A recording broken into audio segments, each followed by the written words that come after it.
আসসালামু আলাইকুম। আজকে আমি আপনাদেরকে দেখাবো আম মাখা। বাড়িতে আসলাম আর আম মাখা খাবো না, তা তো হতেই পারে না। যেদিকেই তাকাচ্ছি না কেন চারিদিকে শুধু আমই দেখছি। তাই আম পাড়ার জন্য সরাসরি চলে আসলাম ছাদে। ছাদেই এসে দেখি আমগুলো আমাদের থেকে অনেক উপরে। এখন আমি চিন্তা করছি আমগুলো আমাদের কে পেরে দিবে। আর ভাবতে ভাবতে ছাদে চলে আসলো ভাইয়া। তাহলে আর কি, সমস্যা তো সমাধান হয়েই গেল।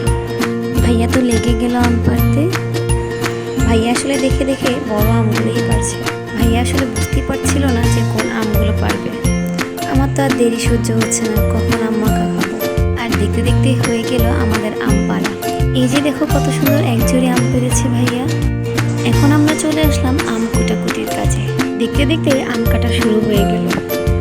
আমগুলো কেটে নেওয়ার পাশাপাশি ধুয়েও নেওয়া হচ্ছে। একটা একটা করে সবগুলো আমই কেটে নেওয়া হয়ে গেল। আমগুলোকে আমরা পাতলা পাতলা করে স্লাইস করে নিয়েছি। এখন লবণ দিয়ে আমগুলোকে ভালো করে মাখানো হচ্ছে। অ্যান্ড তারপরে দেওয়া হচ্ছে মরিচ। আমার তো দেখেই জিভে জল চলে আসছে। এখন আম, লবণ আর মরিচ সবগুলোই ভালো করে মেখে নেওয়া হচ্ছে। আর এভাবেই হয়ে গেল আমাদের আম মাখা।